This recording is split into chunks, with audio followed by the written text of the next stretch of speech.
question is that the motion be agreed to, and I give the call to the member for Fowler. Thank you, Deputy Speaker, and I'd like to thank the member for Sturt for bringing this motion forward. But can I say that this motion once again shines the spotlight on the government's remarkable ability to generate headlines rather than deliver real structural change for the Australians who need it most. This motion praises the 20% HECS help debt reduction, a measure I fully supported. Any immediate relief for students is welcome. In my first term, I called for the reduction of the HECS indexation from 7.1% to 3.2%, and I'm glad the government did it. And as we heard, the member for Kooyong led a petition on this issue as well. However, we must ask, what is the government's long-term plan? Because what we have before us today is not a solution. It is a sugar hit, a political pat on the back that masks a fundamentally broken system. The government is currently excelling at two things: brilliant marketing and clickbait announcements. We see them everywhere: cheaper medicine, help to buy, free tape courses, and of course the ever-present line about reducing HECS debt.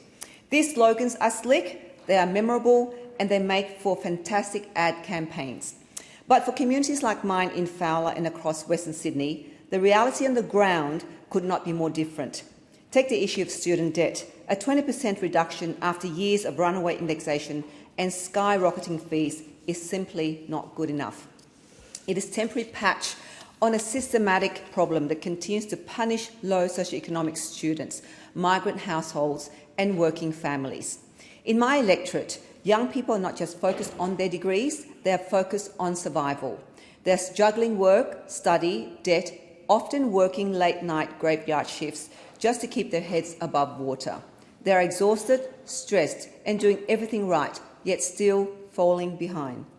The government's recent announcements are a perfect example of this shallow approach.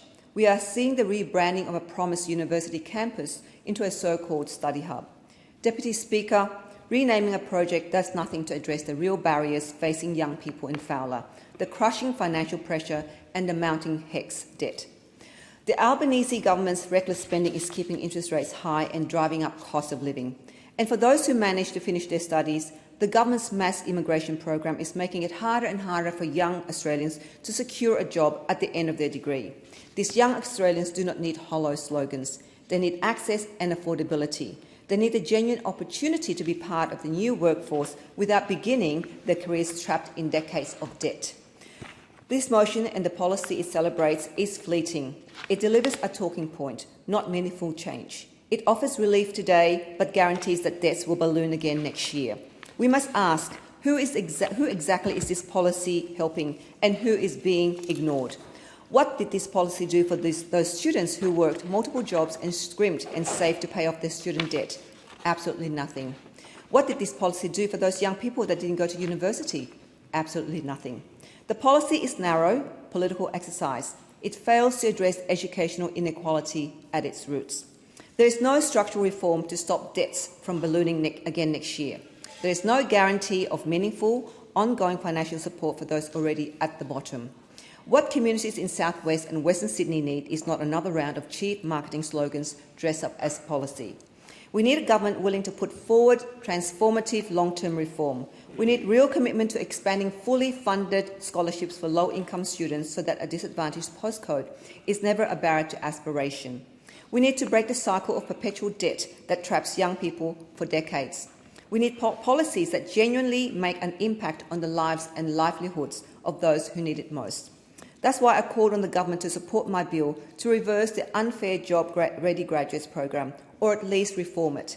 We must make it more affordable and accessible for those in my community wanting to study arts degrees, be it in history, politics or media, courses which the previous government made prohibitively expensive for many young people to study. I genuinely look forward to seeing a government that is brave enough to make a real difference to the lives of Australians instead of just making a slick announcement. And we know HECS debt will continue to grow. That's the reality.